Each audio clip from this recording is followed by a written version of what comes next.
Someday I wanted to be an astronaut, and the other day I wanted to be a doctor. So it fluctuates every time. But never in my mind it came across that I want to be a teacher. I was in the first year, we were 21 students. And when we passed out, we were still 21. I feel I think most of our Tibetan students do. I feel a lot of responsibility for my family. Even the teacher didn't expect my name, he didn't think that I would raise my hand and say I'll go. Everyone is a student to me, so regardless of the judging from where they come from, I have to give my best. So Anyog means baby in our Nache dialect. Gaga is someone you want. It's like loved ones. ANYOGGAGA.com. It has the same name as my YouTube channel, like Learn English with Kyizom, and it has all my YouTube videos. Now I'm not sure if that person is running from India or from inside Tibet. That education is very important. I always focus on the importance of education. Voices of Young Tibetans is a podcast presented by the Foundation for Nonviolent Alternatives, where young Tibetans share their personal stories, experiences, opinions, and journey in exile. Teshidulek, namaste, and welcome to our FNVA's podcast, Unsilenced, Voices of Young Tibetans. In today's episode with us, we have a young Tibetan woman who's making concrete changes in our Tibetan community. She teaches English by online means and currently runs a thriving YouTube channel. She has already given various interviews on different media and YouTube channels. I personally had the pleasure of meeting her for the first time recently at GTSU's event, Literati, where she spoke her experience in teaching and reading. So welcome to our show, Tsering Kyizom. Thank you so much for having me. Finally, I'm so excited to be here. The pleasure is all ours. So Tsering Kyizom, growing up, did you see yourself becoming a teacher, and that too someone who teaches via such online means? So it's very interesting because growing up, I didn't have any specific aim, meaning someday I wanted to be an astronaut, and the other day I wanted to be a doctor. So it fluctuates every time. But never in my mind it came across that I want to be a teacher. Some days I also wanted to be a politician, which I don't at all right now. But then as we started getting older, I went and pursued my integrated BA B.Ed course. So what really impacted me or had a lasting impact on me is I had some amazing teachers in my life personally, and there were two of them who really left a great value and a positive change towards looking at teaching and how valuable that job is. So then I went to Varanasi to get my degree in teaching and geography, and English being my first and second teaching subject, and that's how I came into the action of being a teacher. But if you ask me as a child if I wanted to be a teacher, no, it was not my plan, it was not my aim. And these days, online teaching, becoming an online thing has become so easy. Back in this, I'm sure you would agree that there were not such an option to be like a social media influencer, content creator, but I think it's amazing that we have such kind of opportunities these days. Yeah. Definitely, Kyizom. And when you gave your answer, something that really hit me is when you grow up, you have these different ambitions. Exactly. And, you even have teachers saying what you want to be when you grow up. So it's very interesting to see that you had a different ambition, but certain things happen in your life, which you rightly said, like how you came across certain teachers who really inspired you. And teacher is something which I feel that our Tibetan community, to a certain extent, lacks currently. We don't have many youngsters pursuing that path, but there are. It's not like there are no youngsters. There are youngsters like yourself. And more recently, I believe the Tibetan government in exile, they also gave out a workshop where I saw a number of young Tibetans who were teaching. So it's a real pleasure seeing all of you So here. our program is basically fully funded, if I rightfully say so, by our Department of Education. So when I pursued my BA B.Ed, it was like a full scholarship. Sherik sponsored that, and we didn't have to pay any single amount for that. So it was for making good teachers for our community who will be able to teach in Tibetan as well as have that strong foundation, basic knowledge of what's going around the world. How would we integrate the modern teaching to our children in a more cultural manner? So yeah, I was part of those students. Indeed. And if I may ask, like, what was the strength of your badge? Like, I think there must be certain badges when you do these every courses. year they select 25 students. Okay. So sometimes I think they get more registration than 25. But in our case, I don't know how many registered, but when I was in the first year, we were 21 students. And when we passed out, we were still 21. Okay, Yeah. so that's like 100% Yeah. pass rate. Very interesting. And moving on, like you rightly said that teaching English has become your passion. So, like you initially started, like I've gone through a lot of your interviews which you did, and I've seen from all this that you first began teaching in a monastic community. Yes. So, what I want to ask is, what made you teach in such a community initially, and did you teach in one monastery, or have you been teaching in several monasteries? So, or even nunneries for that matter? yeah, like I get that. I get it. Yeah. So, my journey of teaching in these kind of monasteries and nunneries began right before I started working. It was back in college in our 4th year. Our Tibetan teacher was asking all of us in a group that certain nunnery wants a teacher and who wants to go there. He was asking stuff like that. No one answered. And in my mind, what I wanted to do was, right after my degree, I wanted to pursue MA, maybe in English or geography. I was not sure at that time, but I wanted to pursue my MA. But then when he announced that, I was like, okay, maybe this is the time that I need to work, because I feel I think most of our Tibetan students do, I feel a lot of responsibility for my family. Like, I don't want to become a burden to them. If I want to do something, I want to do it on my own. I don't want to, make my parents keep sending me money. Yeah. I'm sure they will do that. They will support no matter what. But as only a girl child in the family, I feel that kind of responsibility for myself. So when he was asking that, my teacher, no one answered. Then I raised my hand. I was like, okay, I'll go. I wanna go to that nunnery and explore, and I'll do my best. Even the teacher didn't expect my name, he didn't think that I would raise my hand and say I'll go. Why did he? I still don't know why, but his facial expression was like, "Oh, you?" Okay. Yeah. But then I went there. I think because he also has that kind of responsibility that whoever goes there, because he was going to select us and send there. Maybe I don't know his backstory, but yeah, that happened. And then right after my college, I took a week gap, and then I started working back in 2018. My first nunnery that I have worked was Nyingma Monastery based in Siliguri. Okay. Yeah, northeast side of India. So I stayed there for 4 years. When I went there, it was my first teaching job, and like my first job. It was their first, they're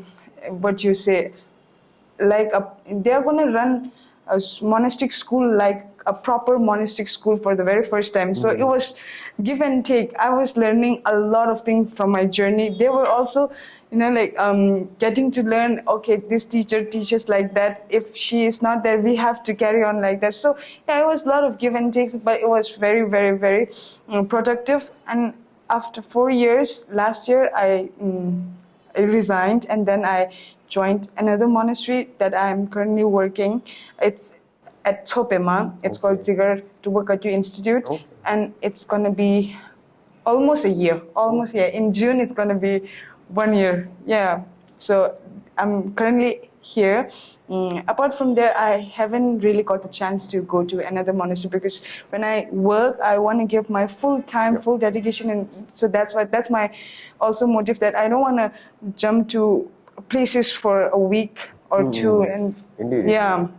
So currently I'm at my second workplace, which is also a monastery. This is very interesting. Yeah. Besides talking the monastery initially, how being a human for that matter, like how you want to get away from your parents' shadow. I think I can put it in that way, in the sense like financially. Yes, I mean, you still will be with them, yes, but financial. the financial burden that you don't want to put Correct. onwards them, I think it's very relevant, and many humans and especially youths these days think about it. I can say to a certain extent I'm one of them. Yeah. Like for the past few years since joining FNVA, I've also been trying to not get any financial help from my parents. But time for time, like, you know how parents are. They want to give you the best, you know, feed you the best or whatever. And when you talk about monastery and you're teaching at a monastic community, even being a nunnery, it's very interesting. Two different states, one in northeast, opposite sides of the same Assam, thing. Siliguri, Assam, and the other one in Himachal. Do you find any differences? Like one, I mean, you certainly might. Yes, one you of taught course. for 4 years, for 1 year. So apart from that, one is a nunnery and now it's a monastery. So the biggest difference it could be a thing. Yeah. And were there any differences when you teach them also? Like it depends a lot, I think, on the students from where they come from. Yeah, so when I was in that nunnery, most of the students were from the Himalayan region, like the border area of Tibet and Nepal. But right now, most of my students are from Darjeeling sides, meaning they are mostly Nepali. But because the teaching method, the teaching style, I think it goes the same way because see, everyone is a kid to me, everyone is a student to me. So regardless of the judging from where they come from, I have to give my best, and I do that. One difference that I find is nuns, like the girls, are I'm not gonna hurt you by saying that, but they are a little towards the softer side as a human, because what happens with guys is when I scold them, when I give them a good lecture, they would be like, I don't want to listen. Girls don't show that attitude. So this difference is there. Other than that, whatever we teach, as I told you, when I went there to the Siliguri monastery, we were all starting out. So when I left, there was a little bit of system that our school has to work like that. Even if I resigned, certain teacher is going to come and replace my place. So this happened up to a certain extent, the same in the place where I'm working currently. Part of the reason why I am here is this, because I want to, since I won't take all of the credit because I helped a lot building a little bit of school system in that nunnery. I wanted to do this for the monastery that I'm currently working on. So here also, when I started joining, there were no proper school system, because now that it's true that I only have BA degree, but from my experience of working, especially in the monastic schools and institutions, I know how we work, how should we work. It's not the same as how we teach in our Tibetan schools, because students are different, courses are different, curriculum is different, timing is different, so we have to look according to that. So here also, they started, because I have now the experience, it was not very difficult for us to, come up with courses appropriate for our monks and everything. Yeah, so those kind of things were there. Other than that, all of my students are amazing. They're here, everyone. Very interesting. Like, I have one of my, I can call her my sister. Like, she's my aunt's daughter, so she's also teaching in a monastery in Nepal. I'm meeting her this Monday, so I'll also try to see what she has experienced. Very interesting listening to what you have to say. So, Tsering Kyizom, like something you said you started teaching at 2018. Like, you know what happened at 2020 onwards, the COVID, the pandemic, whatnot. So how difficult was it teaching during that time? Because I was a student myself during that time doing my master's, and not only myself, I saw even younger kids like my sisters, brothers, my nephews, whatever, how they were also learning. The new system of online teaching became popular. So how did you navigate through these challenges? Yes. So I think it's gonna sound a little shady, but COVID has actually proved as a blessing in disguise for me, and I say it bluntly because the main gate of our monastery was closed. There was no connection with the outside world. It's when I was in Siliguri. So inside our monastery, everyone was, like carrying out the usual activity that we do, but with a little bit of cautiousness. Since we don't have the connection with the people outside our gate, there was zero case in our monastery. So inside our monastery, we were doing everything, like the regular thing, like the puja, ritual, classes, playtime, everything we were doing, and was going very great. And also, my online journey also started during COVID. The initial reason for my, why I started doing this is because since you said that everyone had to stay back at their home and school students had to do online classes and everything, I have a niece, and she was, I think, 6 or 7 maybe during that time, and I was very concerned about her. I was like, how are kindergarten students getting their education? And then I asked my mother, I asked her, how are they getting their education? How are they learning? What about their regular classes? And she didn't have any answer to my satisfaction. Then I thought maybe I can put up some videos to help parents, not the teachers, but the parents, as to how they can help or guide their kids at home in a playful manner, like a little bit of drawing, making paper attractive and everything. So that's how I started, and I didn't start with YouTube. I started with Facebook because in my mind I was like, Facebook is for older generations, and if I put my videos there, more our brothers and sisters will give their attention, and it would give a lot of engagement. Then it proved right also. My first 4 videos, they got very good appreciation from our Tibetan audience, and some of them were like, okay, now you should put a proper video, not just for kids, but for every beginners that wants to learn English. And that's how I started my YouTube journey, and it's still going on. So part of the reason why I am still in this line is, I think it's an unfortunate period that time, but it was a very helpful for me, both professionally, personally, and it's definitely. COVID was a time where many suffered and continue to suffer even now, but it also provided a space where different opportunities came. Yes, true. And you rightly say how online thing became a big thing, and not only online, I also observed how a lot of Tibetans started to get into this YouTube making content, and you being one of them. Like, what are the challenges, and are there any secrets of like running a thriving YouTube channel? I actually think first thing that you have to stop saying is, I just make YouTube for memory.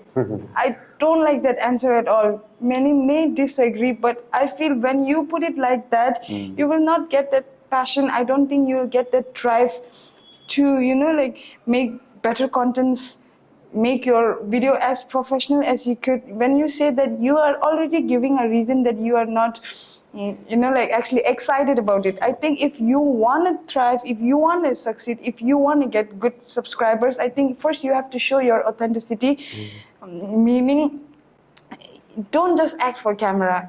Even if you are making a daily vlog, or like myself, like a educational content, or like a food channel, Palden's Kitchen, how professional is he?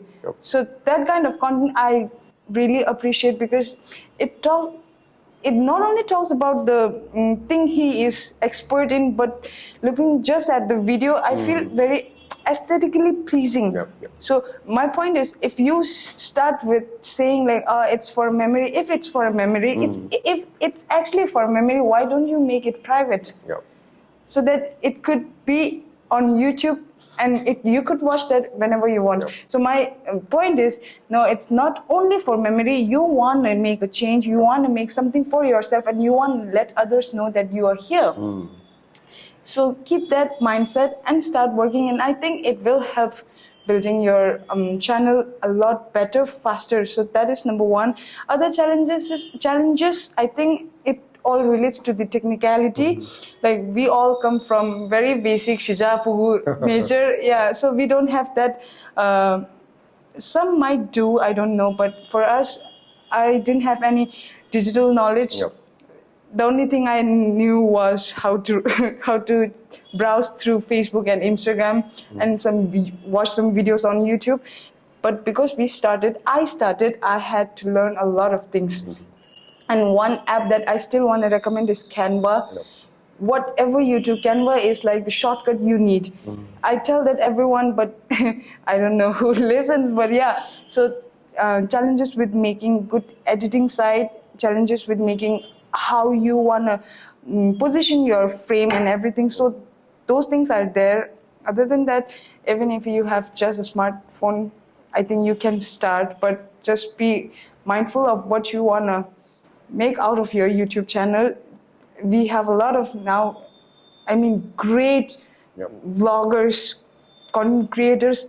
Now, if you want to start, I feel, what difference can you make? What can you do different if you are starting out? So I think if you want to focus on that and stick on that and be consistent, and then I think you can really thrive and be a prominent person. Yeah. Indeed, you raised some very pertinent points of how to run a thriving YouTube channel. And definitely, I believe, like, you gave a shout out to Canva, and I can proudly say that I'm one of the Canva users, and I would also say, like, everyone use Canva, and also, if possible, buy the pro version, you know. Yeah, I have that. It's not that expensive, and you get a lot of benefits. True, yes, Research Definitely, I'll back you up on that. And previously, like, you mentioned how in your early inroads into YouTube, you said how you saw your younger niece studying, and like, I also watch YouTube contents, and something that I've seen, like, I tend to try to find things, so among the top 10 YouTube channels, apparently it's like kids channel where you teach, like teaching contents are very popular. I think out of the top 10, maybe 4 or 5 channels are those, like with more subscribers. You've recently launched something very similar, Anyog Gaga. Yes. So could you tell us more on this, and like, what's Anyog Gaga? Like, what's your story behind it? Like, what future paths do you see with it? Okay, so Anyog Gaga is my, hopefully, is something that I want to make a brand. I'm currently referring it as my work. So Anyog means baby in our Nache dialect. Gaga is someone you want. It's like loved ones. Yep. So yeah, literally translation is that. So Anyog Gaga, from Anyog Gaga or in Anyog Gaga, what I do is currently I work alone. I make and I sell some books for kids, and I give a lot of free PDFs for kids to improve and learn English. And I have been doing that from last 2-3 years, but it was all under my YouTube channel name. And I felt it's not going in the right way, or at least in the way that I want to carry forward. So that's a major reason why I started Anyog Gaga. It's like a whole rebranding. Because I teach English on my YouTube channel or on my social platforms, but my other work is more related to, giving good educational materials for our kids in our Tibetan language. So for that, I cannot produce it under Learn English with Kyizom, and I felt, okay, I need to do something for this thing, and I then started my website. I made a website called Anyog Gaga, and I've registered it on some small to medium platform and everything. So the mission for this Anyog Gaga brand is to make education accessible and affordable, meaning everyone could get something from Anyog Gaga to make their kids' educational journey better, improve quality time, making sure that their kids are staying engaged with educational activities. And by accessible, of course, it's not at every local store. I am still a very tiny entrepreneur, so that's why I made my own website, and I make sure that if you are in India, you will be able to get my products, books in like at least in maybe max 7 days, like 7 working days, you'll have my product. So that's my mission, that's my plan, and I am currently doing it on my own.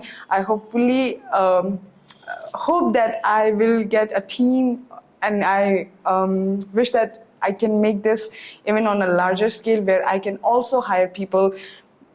Like I didn't say till now, but if someone wish, like I feel like I want to keep an intern, and I want to make sure that he also learns from me, like the journey I went through, the knowledge that I have, at least from my YouTube and social platform, and now owning a brand.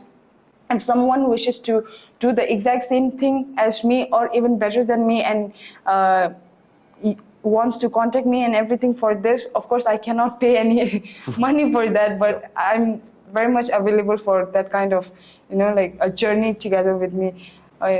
That's also a plan, that I want to make this brand, like a home brand for every kid. Hopefully, let's see in next 5 years where we get and everything. So this is basically Anyog Gaga, where you will find some Tibetan related educational material for your kid. And I've recently launched 2 new books. One is in Tibetan, one is in English, and a flashcard for Tibetan in Tibetan for our kids. Yeah, so those were the 3 new launches that we have under Anyog Gaga. Oh, that's very interesting, and bringing about flashcards. I remember when I was learning for my TOEFL that you need to buy a lot of flashcards. True, yeah. Never find Tibetan flashcards. It's interesting to see that Anyog Gaga does this very thing that is lacking right now. And if one were to buy anything from Anyog Gaga, where do we buy it? We go through your website, or yes. like what's the process? ANYOGGAGA.com is where you will get all my products. Very interesting. And on top of this, like Tsering, you stressed on the point of how like teaching to younger generation is very important, and that it truly is, like through such mediums. And like one thing that I've observed while watching your channel is you have this very unique teaching method of going through someone's speech and reciting it. Yes. So how do you basically make such teaching and even online modules that encourage and make learning English easier for others? Thank you. So previously what I do is I read out a story, just a story, and I explain all the important parts of that story. But then I felt, okay, since I am a content creator, I also have to take care of that. I felt, what if I translate or explain another person's another person's speech, and give that message, give that meaning in Tibetan? How I wanted to test out the content. So I think I started with, the first one was, I think, Tenzing Damdul, the public speaker coach. I think she was the first one that I tried, and people loved that video. So I decided that, okay, this will be a playlist. Yep. I'm going to continue doing this, and all of, like you said, all the videos under that content, like the same version of those with different person, it gets a lot of views. And if it is getting a lot of views, and if it is helping other, why wouldn't I continue to do that? I feel like the major reason for that is I choose, I'm going to be honest, I choose people who are, like prominent in our society, and I want to make sure that people listen to them. And because they are already, at some level, people will, if not to me, will, yeah, that's my plan. That's how I do it. And it's a very interesting exercise through which they not only learn English, but they also get the message what they are speaking. True. So, very interesting. I think this is like a win-win situation for all parties. True. So, Tsering, like you have been teaching English via online means. Have you come across and have you been able to reach out to our fellow Tibetans inside occupied Tibet? There were some incidents, I would say I did, because there were, one is the major thing that I really feel good about my work is, back in Tibet, Douyin, TikTok. Douyin, yes. I mean, sorry about the pronunciation. Version in Chinese, like Douyin. So my YouTube channel, like everything that I post there, I don't know who runs that thing, but it has the same name as my YouTube channel, like Learn English with Kyizom, and it has all my YouTube videos. Now I'm not sure if that person is running from India or from inside Tibet, but I'm grateful that they are, that person is doing this, and at least my work is also getting spread there, so I have no problem with that. Indeed. Okay, so that's one. Another thing is, I think from my last I think it's my last online class that I did in maybe last year. Someone from Tibet contacted me. Okay, like Yeah. why YouTube or like Instagram, like? From Instagram. Okay. Yeah. So firstly, I didn't really believe that thing. I was like, okay, how can someone from Tibet run Instagram? Because I don't have any immediate connection from Tibet. Our family is all here, so that's why I was confused. But then he texted me on WhatsApp and everything, and he was like, I need all your materials and I will pay for that. I said, no, you don't need to pay for anything. You take my materials. I've emailed him every PDF that I give for free, plus some that I sell. And he also said like he wishes to join my class, online class, and he will pay for it. I said, you don't need to pay for anything. And I think later, one of his sisters is in India and she paid. I think it's that way. I'm not sure. Yeah, but that happened. And way before that, another person from Tibet who is also a teacher, he has went back from here to there. He also contacted and he was like, okay, your videos are very great. I want to do it here and everything. So those few incidents did happen to me related to back in Tibet. This is very interesting, you know, like how, I mean, we are separated by borders, by governance, whatever, like us Tibetans in exile, in the diaspora, and those in occupied Tibet. But the connection that one has been able to make, like yourself, through your YouTube channel, teaching English, I think this says a lot. Like, wherever you are, Tibetans are there together. I think that message is very clear, and it's really inspiring to see how they're also willing to learn and you're also willing to share. I think the same thing can apply, that we are also willing to learn what they're doing. We can also share things. They can also share things to us. So this is a beautiful thing that I got to learn firsthand from you. Thank you for sharing it with us. And on top of this thing, like you've been teaching English to mostly Tibetan and Himalayan communities. So are there any goals or any wishes or any desire from your side to now enlarge in this scope? Like, you're based in India. Like, don't you want to touch? Like, India is a very big population, more than 1 billion people. So, what's your thought on that? My goal or my say would be, for now, as of now, I still want to focus on the things that I'm currently doing. I don't want to, like give you some major big things that I want to be here, I want to be there, I want to go global and everything. No, that's not my plan right now. My plan is actually to make my online presence a little more, like on a wider side, still on a wider side. And I also want to continue working at the monastery that I'm currently working on, because it's only been a year. And I don't want to leave them in the middle of something that they are currently learning how to do. That is one thing. And on my, speaking on my online center or online thing, I have already bought a website, my domain name and everything. Now, very soon, people will get to hear from me that I have this course ready for you, where you don't have to actually sit and attend my Zoom meeting and Zoom classes and everything.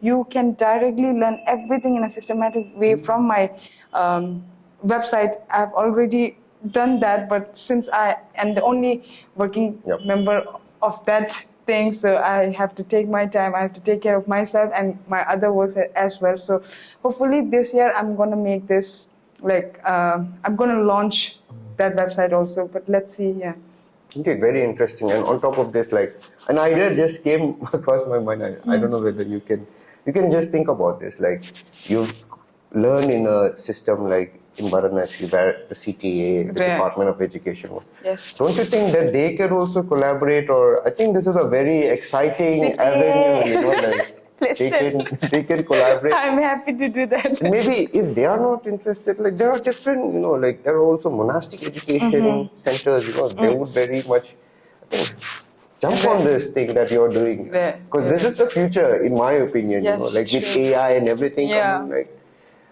unless one just wants to sit back and look at the past, like one needs to walk the future, and you're definitely doing it, and I think it's an avenue which others should explore. Yeah. And right now, when you say you're alone, I think you will not be alone. Oh, there will thank be you so others much. who Thank will you. come and help Let's you. see.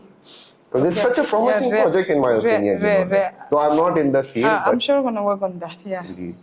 So, Tsering Damdul, we are running short on time. So, finally, I would like to ask whether you have any messages to our Tibetan and Tibet supporters worldwide.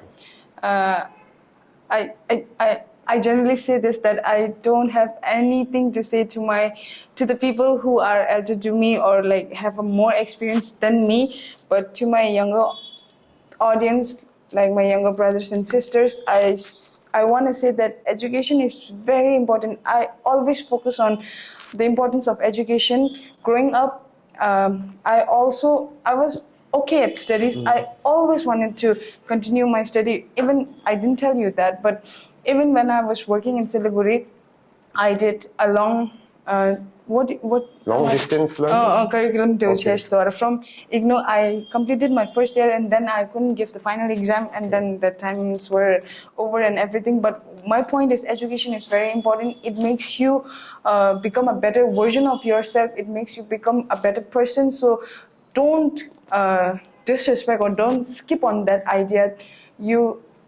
It's okay if you don't get a job related to your degree, but because you get education, you get good education, I feel you will land up to some great place in your life. So, so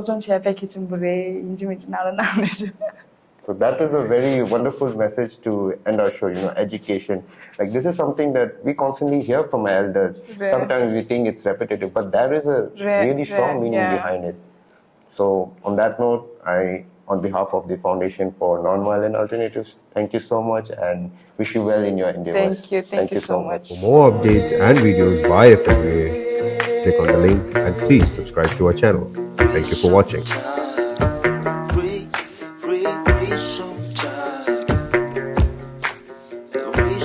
Time.